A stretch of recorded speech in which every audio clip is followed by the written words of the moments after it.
Good Tuesday morning, guys. My name is Jerry Miller, and thank you kindly for joining us on the Jerry and Jerry Show. Folks, training camp has started in Charlottesville, Virginia, and Wahoo fans across the country, across the globe, are watching Scott Stadium and Tony Elliott's program through a microscope. This football team picked 16th out of 17 in the ACC Preseason rankings by the media. It's a football team that Tony Elliott says has upside, in particular on the offensive side. We will talk about all these storylines, including who will be the starting quarterback, how will the offensive line improve from last year's disastrous performance, and who on the defensive side of the ball is looking like is the leader of a unit that has talent across the board. Folks, we're live everywhere on social media and wherever you get your podcasting content. A show that features Jerry Hootie Ratcliffe, the Virginia Sports Hall of Famer, the business owner who just celebrated his 6th year in business over at jerryratcliffe.com. Judah Wickower behind the camera, the glue man of the team. If you could go to the studio camera, then the two-shot, and welcome Hootie Ratcliffe, fresh from training camp. My friend, how is training camp going? It's going. It's your normal training camp. I think they feel a little more comfortable this year, but this being Elliott and his staff's 3rd year, and things seem to be a little more cohesive, running smoother because a lot of the players are back from a year ago. So I think that from what Tony Elliott has said, that the retention from the spring has been good. They're installing the offenses and everything as we speak. So I think he's pretty happy with the camp and the effort so far. That's good. Storylines galore. We got to start with something we were following on last week's show. 16 out of 17 in the Atlantic Coast Conference in the preseason polls. About right? Below expectations, higher than expectations? Frankly, I thought it would be a little bit higher. I did too, I think that's an inaccurate selection by the people who voted on that poll. I was one of the people that voted, but I had them much higher, probably somewhere between 9th and 11th, somewhere in there. I can't remember exactly, but I think this team is going to achieve more than the expectations from the ACC media, maybe from the national media standpoint. I just think there's just so many experienced players returning and some really good transfers that have added some quality play, some quality experience at various positions, and I think there's more depth than in the past. I think these guys have probably learned from some of their mistakes last year, which they could have been much better last year had they not made so many silly mistakes and had a multitude of turnovers. They didn't protect the quarterbacks particularly well. I just think a lot of that stuff has been addressed, and I think a lot of these guys are really kind of hacked off that people don't have more expectations of them. Frankly, respect. Yeah, respect. And some people say, well, look, point at their record the last 2 years when they had 6 total wins over a 2-year span, and I get that, but you got to look at if they had lost a ton of personnel, I would say, yeah, that's accurate. But they've got people back at just about every position, and some of them have been around for a while. So I think these guys are going to be fun to watch. I really do. What's the weakest position on the roster? Wow, probably corner is probably the place that they need the biggest lift, and they're searching. They brought in some guys from the portal. They recruited some kids. They're trying to develop some guys that were on the roster, but that would probably be the weakest spot on the entire roster at this point in time.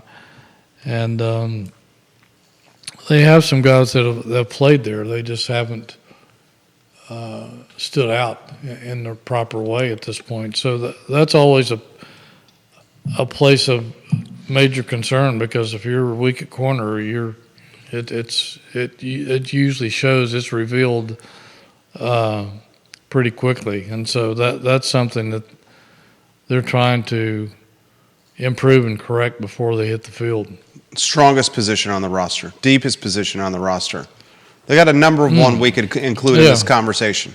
Well, the offensive line is, even though they're yet to prove themselves, they have a ton of guys back. Everybody's back. They have some depth.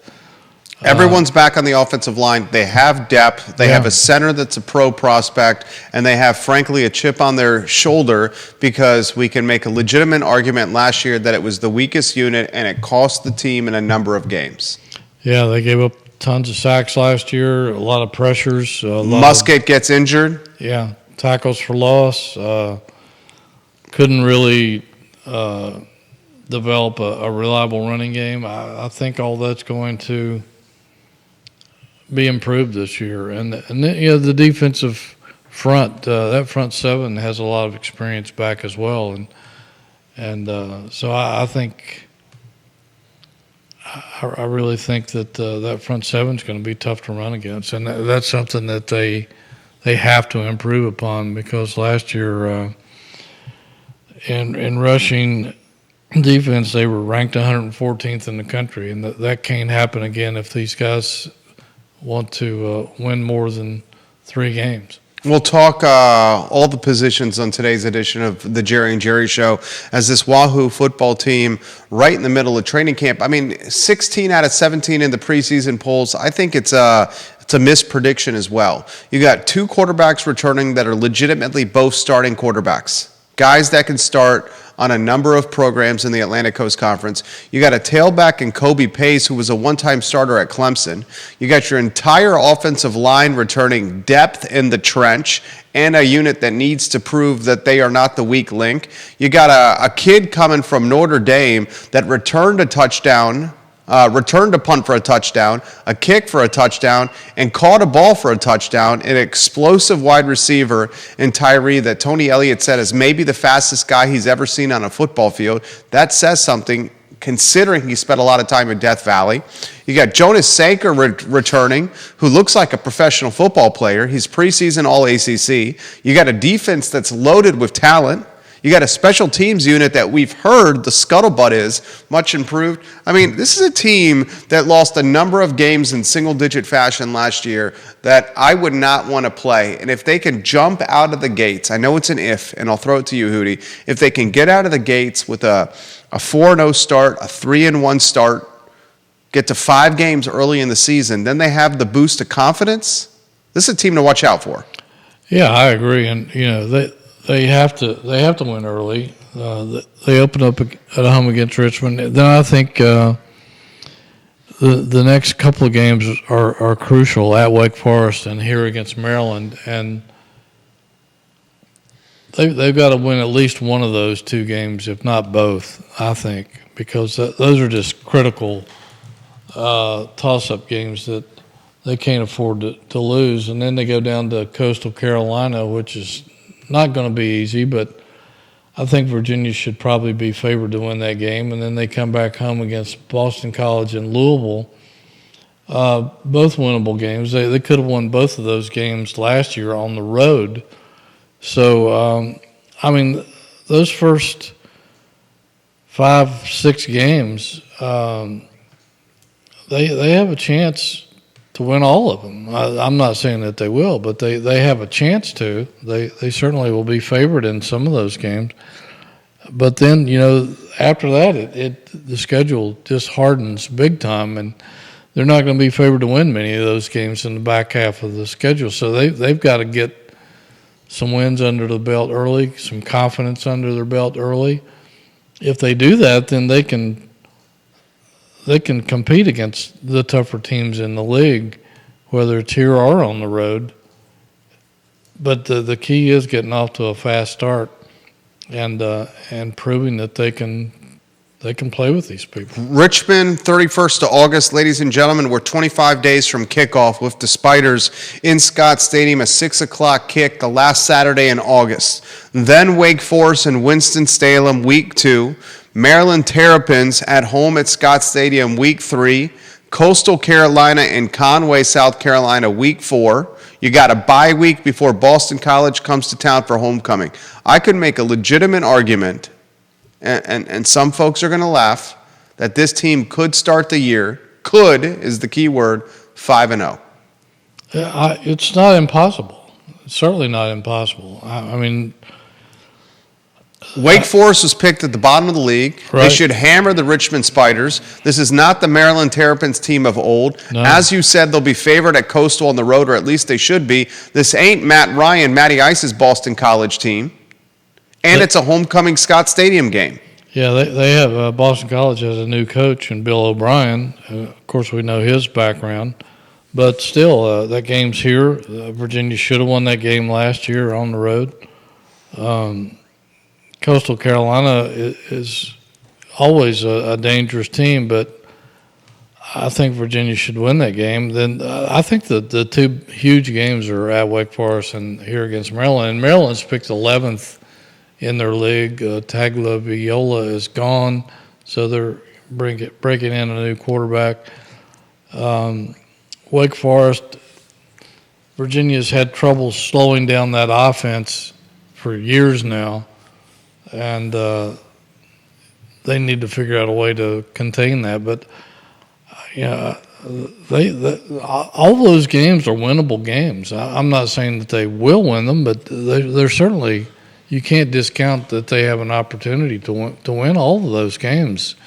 And again, people point back to last year. Well, they lost to several of these teams last year. Yeah, they did, but they were very narrow margin games, and in most of those, Virginia beat itself. Bingo. Now, the flip side of the coin is this. If Virginia football struggles out of the gate, you gotta think Richmond's a slam dunk here. But if they struggle out of the gate with losses to Wake Forest, Maryland, and Coastal Carolina in the first 4 weeks of the season, start 1-3. Then it's a disaster. Then it's a disastrous year. And you know what happens if they start 1-3? A lot of things. One, they'll definitely go to Calandria as quarterback. Two, the hot seat the temperature is going to go way up. Fans will stop coming to games. A lot of people will just turn on the football program, and it'll be it won't be a pleasant place to be around. But that's why you've said, and I completely they can't afford to do that. That's why you said, and I completely agree with you. Maybe one of the key games of this season is Wake Forest. Yeah, it is. Which is bananas to say in week 2, but it's a conference game. It's a momentum game. It's a confidence game. Huge momentum game. A road game that's winnable. To me, it's just crucial. I mean, that they beat Wake. And they should beat Wake. I don't think Virginia should ever lose to Wake Forest in football, but certainly they've struggled against them in recent years. And again, Dave Clawson runs a unique offense that a lot of people, there's been years where they've led the league in scoring ahead of Clemson and Florida State, for goodness sake. So Virginia's not the only one that struggled to slow down that offense, but I don't know if Wake has quite the firepower that they've had with some of those previous teams. So it's an opportunity for Virginia to get a good win early on and build some momentum, like you said. Maryland Terrapins, kind of a old school rivalry game for Virginia football. And then from there, you got a Coastal Carolina team that's always dangerous in Boston College. We've covered the first part of the schedule, the first 5 games, extremely well. Then it goes Louisville, Clemson, North Carolina, Pitt, Notre Dame, SMU, and Virginia Tech. When you talk Louisville, Clemson, North Carolina, Pitt, Notre Dame, SMU, and Virginia Tech, you start wondering where the wins are going to come from. Well, you do. And, they had Louisville beat last year at Louisville in that game where Paris Jones was injured. bless his heart. And then they should have won that game. Louisville had probably one of the best transfer portal years in terms of bringing people in, and they had to because they lost a lot of people. So that's going to be a pivotal game, but it is here, and it's a game that they could win. They don't have. I don't think they have much of a chance at Clemson. I mean, if Clemson is the Clemson that we expect that they're going to be, I know it'll be a homecoming for Tony Elliott and some of his players that played previously at Clemson. North Carolina is here. North Carolina has had a terrible history at Scott Stadium for the last 25, 30 years. They've seldom won here. Virginia beat them on the road last year when they were undefeated. It'll be interesting to see where North Carolina is on October 26th, because if they're not where their fans expect them to be, the heat could be turned up on Mac Brown. Which is, microcosm of where we are in college football, because I think Mac Brown's done a heck of a job there. And his second go-around in Chapel Hill. Yeah. And produces a boatload of NFL talent. Yes, he does. Their record has not borne out the talent that they've had. That's fair.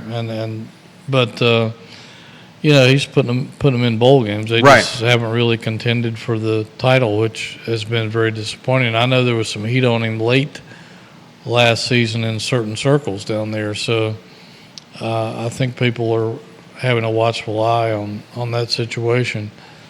Then they go to Pittsburgh, which has not been an easy place for Virginia to play. I think they only have maybe one win at Pitt over the years since Pittsburgh joined the conference. Maybe twice, but I can only remember one for right off the bat. Then you got to go to Notre Dame, and that certainly speaks for itself. SMU will be a huge game here. The Ponies are going to be pretty good. I think everybody's expecting them to be a very high-scoring outfit. And then you close the season down in Blacksburg, and we know what that history has been like and what a disaster that was last year. And the Hokies bring back a boatload of talent. They have almost everybody back. And the media is acknowledging that talent with its preseason prediction. Yeah, absolutely, and they should. I voted them pretty high in preseason poll.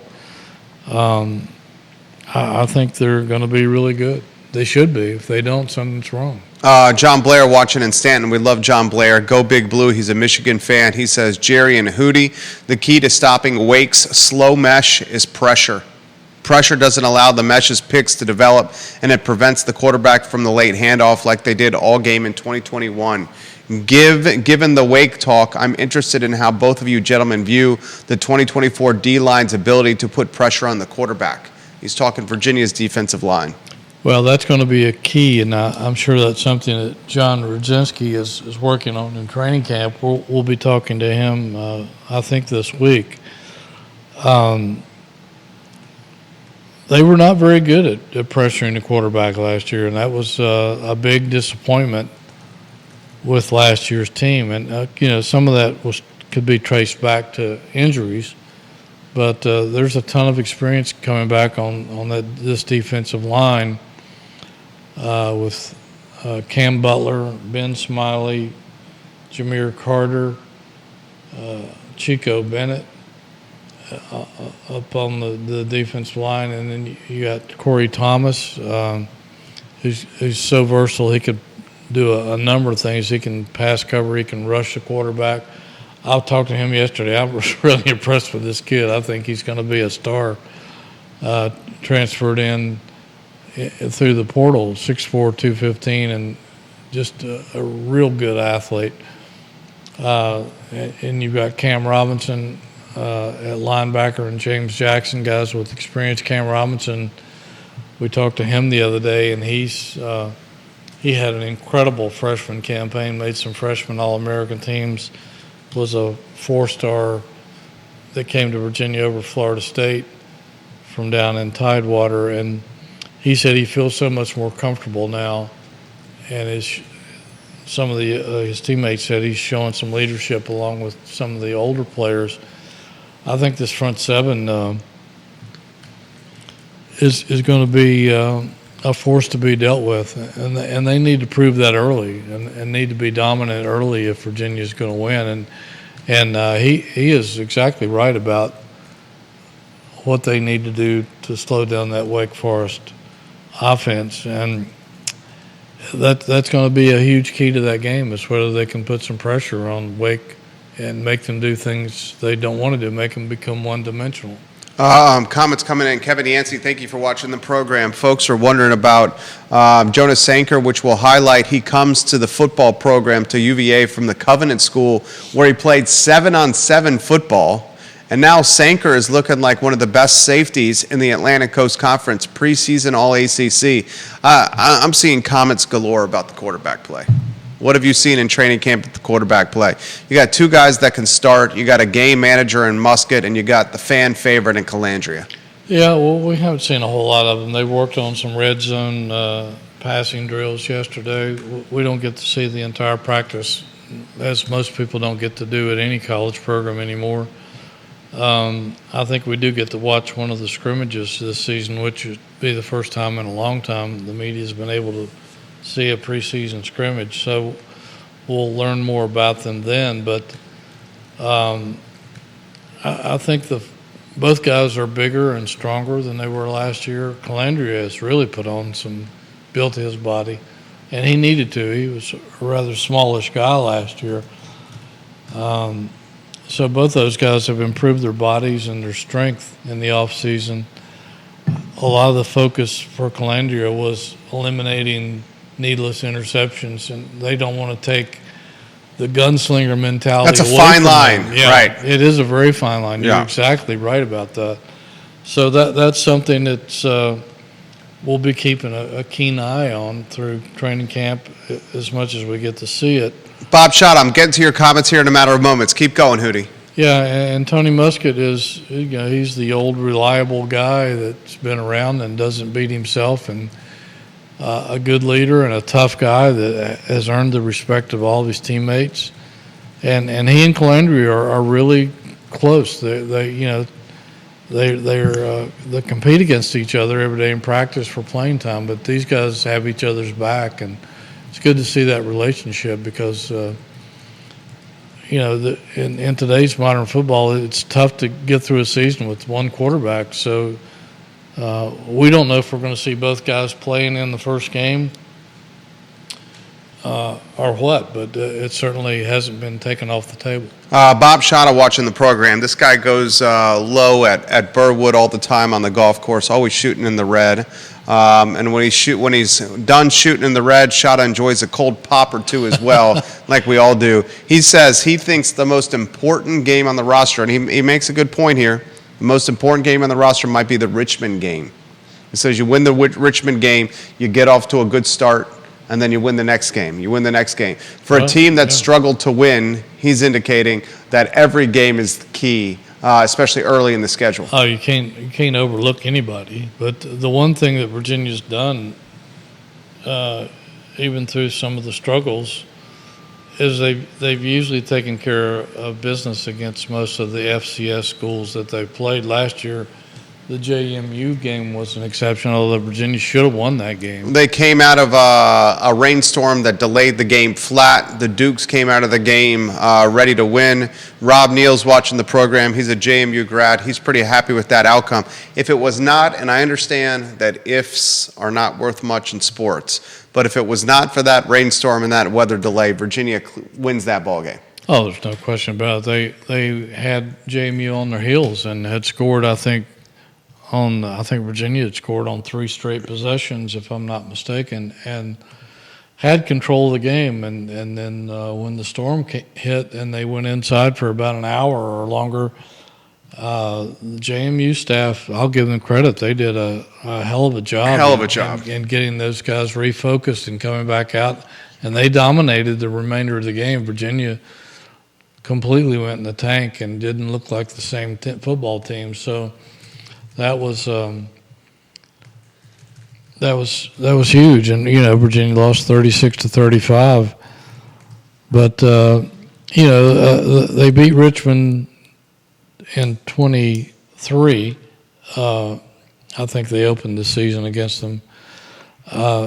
And I don't think it was that close. I don't have the score in front of me. But then last year they beat William and Mary, which was a good football team, 27-13. So they've been taking care of business against most of these FCS teams, and they're going to have to do it again. And he's right. I mean, the first game is always the most important game because you need to start 1-0, and I'm sure that they're pouring all their attention into Richmond. They're not overlooking the Spiders at all, a team that has been a decent football team for quite a while now. Viewers and listeners, let us know your thoughts. Let's go to Rob Neal right here. This man bleeds college football.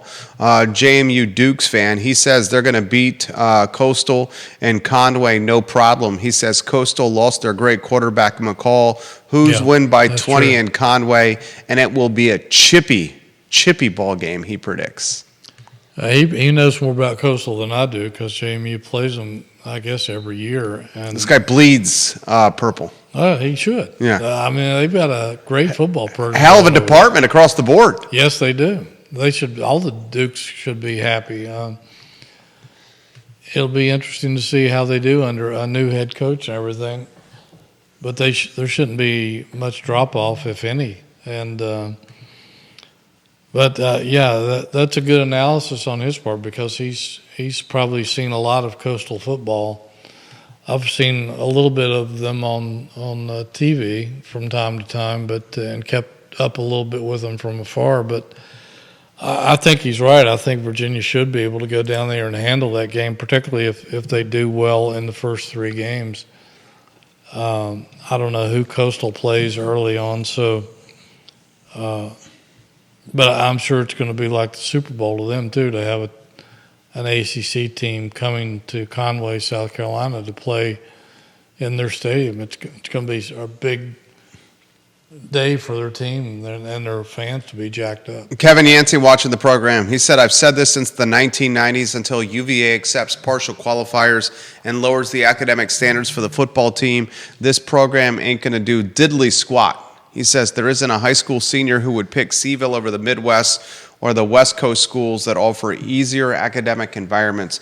We understand the academic standards, Kevin Yancey, are pretty stringent at UVA, but let's cut to the chase. The brass, the foundation, the board of visitors, the deans are not going to lower the academic standards. It's not going to happen. No, they're not. And they're using – George Welsh said a long time ago, he said,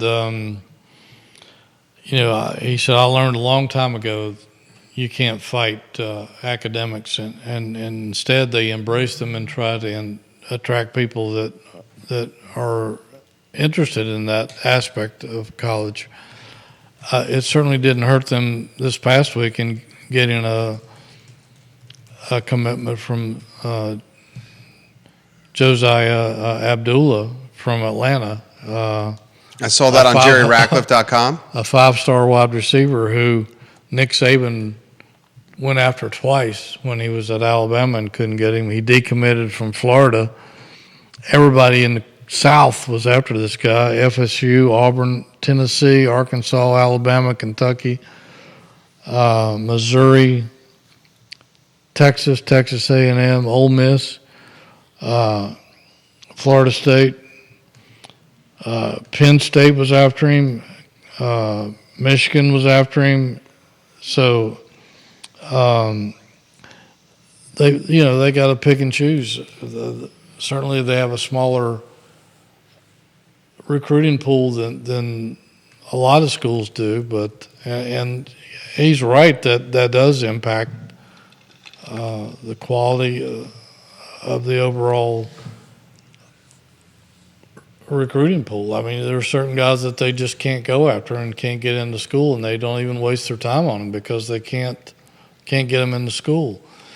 But they've proven in the past that you can still overcome that and win. George Welsh did it. Algro did it for a while. Bronco did it for a couple of seasons. So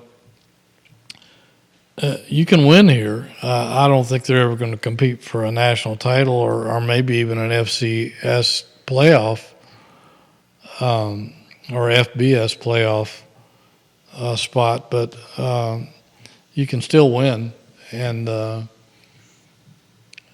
it's a lot harder, yeah, no question about it. I mean, you're losing out on a lot of guys that are great football players that would rather go somewhere where the academic load is a lot easier. This has come in. Why not just name Calandria the starting quarterback and get the fan base engaged? Well, there's that argument to be made because people are saying, particularly if they don't get off to a good start. Why would someone play a fifth-year senior that's not going to return to the program? Yeah. So there is that argument, and I'm sure that the coaches have taken that under consideration. I think they want to be fair to both players, at least early on, until they see what might be possible with this football team. It's a fine line because if you're going to utilize the transfer portal to rebuild a roster, and if you take a transfer like Musket who had success at the lower levels and you don't give him a fair shake, then you're setting a precedent for future transfers to not go to Virginia. That's a good point. And I mean, it's just a matter of fairness as well. But then again, I see the other side of the equation as well, where, hey, you're building a program for the future. You got nothing to lose by going with Calandria, so why not just go with the guy who has put up some flashy numbers and thrills the fan base and puts fannies in the seats. So it's something that it's going to be interesting to see how the coaching staff handles this. I mean, that is one reason why we might see both quarterbacks against Richmond. Quarterback by committee? I mean, some people have made it work. If there's a game to do it on the roster, it's that one. Yeah, it usually doesn't work. Right. But I've seen people make it work. But it's a way to keep both players happy. It's a way to keep some of the fan base happy. I don't know if it's the best thing for your football team, but it's going to be interesting to keep an eye on how this develops. I read on JerryRatcliffe.com that Tony Elliott says the offense will have more firepower.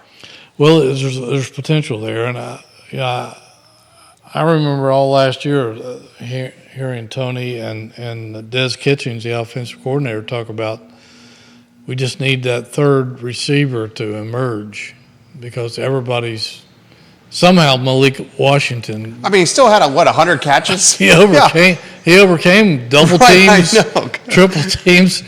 He had one of the best years of a receiver in college football history. Yeah. Because of the attention he was getting and what people tried to do to him. And even though the third receiver never did emerge, he still put up incredible numbers. And playing for the Dolphins right now, people. Remember that guy? And he's going to make an impact, I think. Malachi Fields took a lot of pressure off of Malik at times last year, but people started, kind of trying to take him away. And Malachi, I think, he had some health issues from time to time. But that's why I asked Tony yesterday. I said, last year that never developed. Last year you really didn't have any tight ends that could get the job done. Last year, you just mentioned Malachi had 110 catches last year, which was one of the best seasons in the NCAA. 110 catches. 1,400 yards. Yeah, 1,426 yards and 9 touchdowns. And the crazy thing about this, I'm not trying to put any pressure on the young man here, the Tyree kid may be even more explosive than Washington. He could be. I mean, he's faster. We don't know if we're talking about a running back from Notre Dame that converted to wide receiver. Yeah, and that was one of Malik's strengths was when he caught the ball, he didn't run like a wide receiver. He ran like a running back. So Tyree already knows how to run like a running back.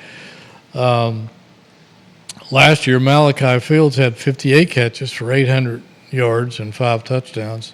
So he took some of the pressure off, but still, with 2 guys, it's not enough. The tight ends, the top 2 tight ends had a combined 12 catches last season. That's not going to be a threat to anybody. They've got a better core of tight ends this year with Sanker coming back for an unexpected year. Sage Ennis coming in from Clemson, transferred. Tyler Neville was all Ivy League at Harvard. We talked to him the other day. They've got some other guys on the roster at that position. So the tight end position should be more of a threat this year. J.R. Wilson and Sudarian Harrison last year showed flashes of being able to do it, but they really never got it done. They had 19 catches between them for a little under 200 yards. This year they've got Tyree, they've got Malachi, they've got Andre Green Jr., who transferred in from North Carolina, who had a fabulous high school career, was, I think, a 4-star. So they've got those guys. They've got Wilson back. They got Harrison back. There's some other guys in the mix, along with Cam, the talented freshman whose last name is, let's see, I got it written down here. I can't believe it. Cam Courtney, who is expected to be better than just a freshman. So I asked Tony, I said, if you can get that third guy to emerge, and with the looks of things, they could have third, fourth, fifth guys or more to emerge, and quality play at tight end, what does that do for your offense, assuming everybody else does their jobs? He said, well, that makes us the aggressor.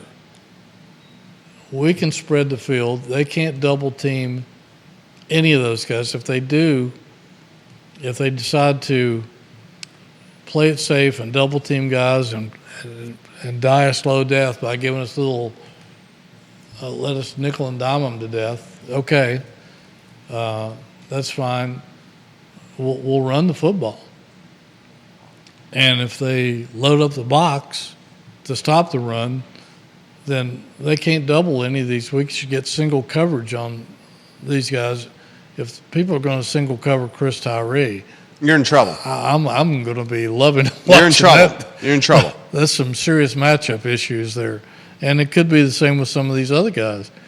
And if you have a tight end who can not only catch the ball and be a threat on either wherever he lines up, right or left, and be a good blocking tight end, it gives you so much of an advantage on offense to where you dictate what's going on instead of vice versa.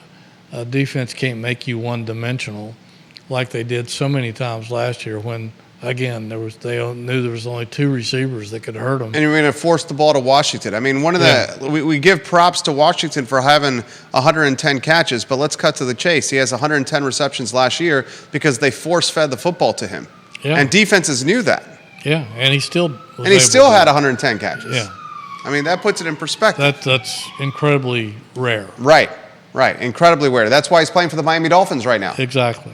That's why he's playing for the Dolphins. So, upside on this team, guys, I understand that there's a lot of how would you characterize the feeling with much of the fan base? I mean, I guess I would utilize cautious optimism. Maybe. Cautious optimism, maybe apathy right now. There's been a lot of apathy. The season ticket sales at this point is the lowest it's been in years. Right. So people are, show me you can win, and I'll come to your games, but I may not come if you can't prove it to me. Has anyone talked to the coaching staff with Coach Elliott about the hot seat? Has that come up? It was addressed down in Charlotte. He was asked about it, and he said he's aware of it.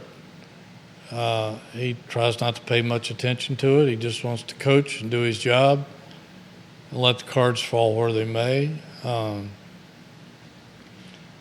He and Carla Williams, the AD, they've talked regularly about the big picture and expectations. He would not share those expectations, and I don't blame him. I don't think most coaches would reveal those kind of conversations. So, but he's certainly aware of it, and I think he's keenly aware that how important getting off to a fast start is in his job security and getting this program, advancing this program to where expectations may be, and for recruiting purposes and every other reason. So certainly he's, I think every football coach knows. I mean, every football coach is only as good as its last win. Yeah, the bottom line is wins and losses, Yeah. and that's what it's all about. Dabu Sweeney's on the hot seat, which is bananas. Yeah, I mean, you consider all the things he's done in Death Valley, and 10 wins, 9 wins, 10 wins would get you incredible. They built a monument for Tony Elliott. There would be incredible rewards here, right? And some other programs, but at Clemson, that's not a good season.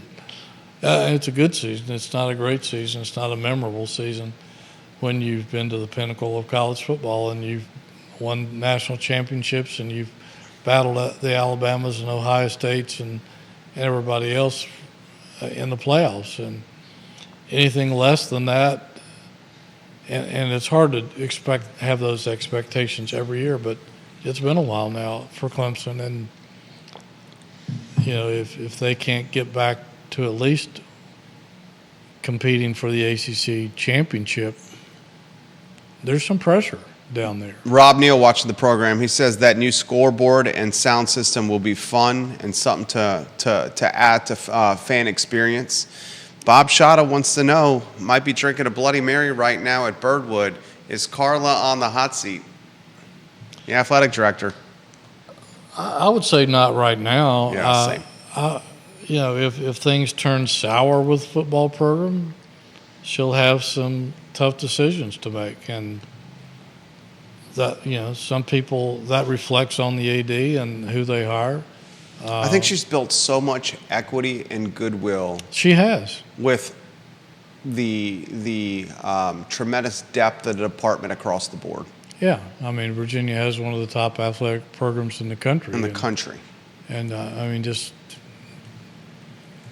some of that's reflected in Paris right now as to how good things are over there. But yeah, she has built goodwill. She's got tons of accolades from the people that matter at the university over the past year. But football is a very, very powerful thing. It's not quite what it is at other schools. Right, exactly. Yeah. If this were an SEC school, it'd be completely there'd different. be a ton of pressure on her right now. Which is unfortunate. It shows how much the apathy has set in. Yeah. That the fan base is willing to accept back-to-back 3-win seasons and a 16th out of 17th preseason prediction and not utilize that as ammunition for wanting more. Yeah. And we saw that back at the end of George Welsh's career here when he had built a model football program and had taken Virginia football to places people never dreamed of. I remember writing in my book on the history of Virginia football and being in the documentary on the history of Virginia football. Once they rose to number one in the nation in 1990 for 3 weeks, an old-time guy who had followed the program for decades and decades and decades was so elated he said, "I can die now." A lot of us said the same thing with the basketball program. Yeah, when the national championship. So, but again, you gotta realize that Virginia is not an SEC school. Maybe someday they will be, but let's hope not. I would rather them be an SEC school than a Big Ten school. Touche. But it's not like it is here, like it is in a lot of other places where in football powerhouses across the country where football rules the university, rules the president, rules everything. It doesn't the tail does not wag the dog here. John says the quarterback question is really about the defense. As long as the defense and special teams are playing well, why not go with Musket, who's much more of a game manager and less risky than Calandria? It's a good point. Well, I think that's the thinking. And Yeah. That's why I think, A la Trent Dilfer, Baltimore Ravens Super Bowl. yeah. But I think that's probably the thinking here, and I think that's probably why, in the end of training camp, we're going to see Musket be named the starter. He was solid in most of the games he played last year, if you think back on it. It was very beyond solid. Yeah. He led that upset of North Carolina on the road, had a great night. And, I mean, you got to give him a lot of credit for, I mean, he played with a busted up shoulder and ran the ball, and, you know, be damned to my health. He put it all on the line. And took punishment. He was Yeah. playing hurt. And some guys wouldn't have done that. And you got to have a ton of respect for the guy for showing that kind of grit. And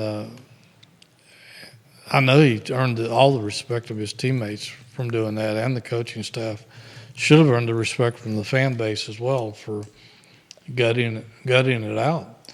So, you know, we haven't seen him really healthy. He wasn't healthy all of last year, and so we'll see what he's like when he's healthy this time around. Mark Brown, watching the program on your Facebook page, he says, I've talked to a few people that have inside information that the powers at UVA have not cared about football success. They said concessions are very bad, game day experience is bad. I see where they have changed who runs concessions, and I think the same for game day experience. We had terrible facilities, but with new football building, that's definitely helping. Do you think the university higher-ups in the past did not care or help football succeed? I think there has been some of that in the past, and there's a notion out there in the football world that UVA doesn't give a flip about football. I think they're trying to change that image by building the Hardy Football Center, thanks to Robert and Molly Hardy. The rector of the Board of Visitors. Out of Keswick. Yeah. And Owner of Keswick. Owner of Keswick and some other wonderful places on this planet. But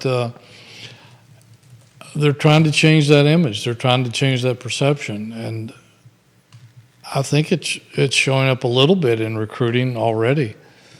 Certainly didn't hurt in getting this 5-star guy the other day. He visited recently and was blown away from what I was told. But yeah, that has haunted this program for years, and there were certain things promised to Al Groh that was never delivered, and that soured him and on the university and the university on him, and things got ugly. Things didn't go right for Mike London in some degree because of the same thing. Although he did get the George Welsh Indoor Football Center, thanks to people like Chris Long and others who donated. And that has helped the program. So I don't think they have any facility issues as an excuse anymore. They have a really nice indoor facility. They have the Hardy Football Operations Center, which is state-of-the-art and efficient, a beautiful building.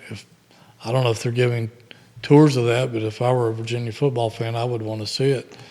They have great practice facilities over there. They have just about everything that a football player would need or want. So, but he's right. I think that has held Virginia football back for years. You got to remember that going all the way back to after World War II, when they had Frank Murray and Art Gepp, two of the great football coaches in America during that time period. Art Gep did incredible things with some of those guys coming back from World War II. They were beating everybody's butts. It was unbelievable. And they had a chance to go to a bowl game, and the president of the university wouldn't let them go. Unbelievable. Didn't want them. Thought that was too much for a football program to go to a bowl game, and that caused Art Gep to leave and go to Vanderbilt. And after that, it was like Virginia football was like nomads in the desert until George Welsh came along 30-some years later. They were the laughingstock of college football. So, and it took a long time to overcome that perception, and there's still some perception of that out there. So he's exactly right about that. Close with this. 6-year anniversary, JerryRatcliffe.com. Offer some perspective. Well, it was a scary time for me after having been in the newspaper business all my life, and then all of a sudden your job's gone. And of course, that was the beginning.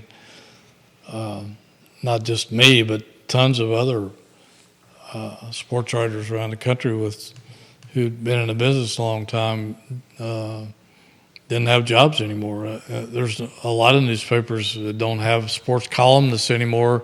So a lot of people don't even have sports departments anymore, and what they do have has been trimmed to the bare bones. So it was sort of the beginning of the end for the newspaper industry, and I think a lot of us didn't know where to go, and I was one of those. I had some offers from a couple other newspapers out of state. Had some chances to do some other journalism, sports journalism kind of work.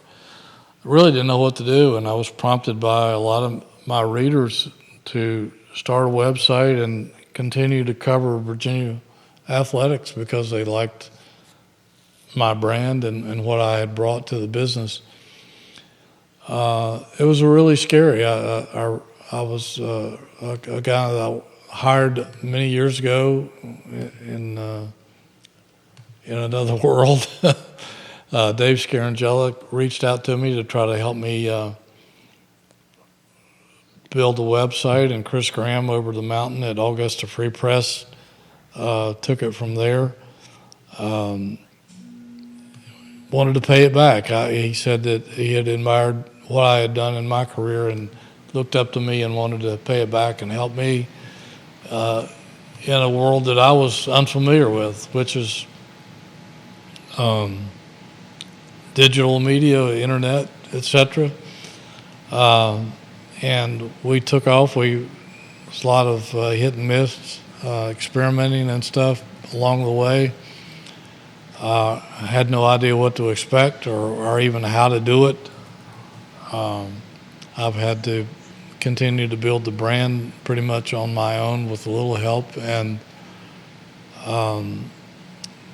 exploring the business end of things, which I had never had any experience doing. And to me, that's been a true challenge, and certainly not my strength. And trying to reach out to advertisers is something that I'm not really that good at, and it's something I've tried to learn and build on. And I'm very thankful for all the people that sponsor my website and our podcasts, and couldn't do it without them, and need more of them, frankly.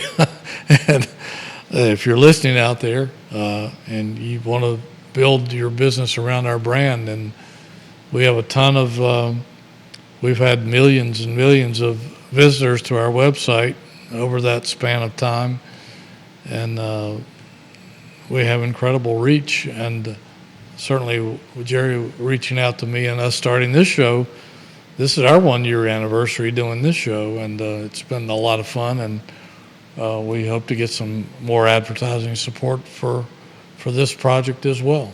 Jerry Ratcliffe, guys, the namesake of JerryRatcliffe.com. If you're not on the website, you're missing the best coverage when it comes to the Virginia Athletic Department, period. I'm on jerryratcliffe.com multiple times a day. I think it's the first site I visit on most mornings. And it's because I'm a Wahoo fan through and through, and I want to see what's happening with the department across the board.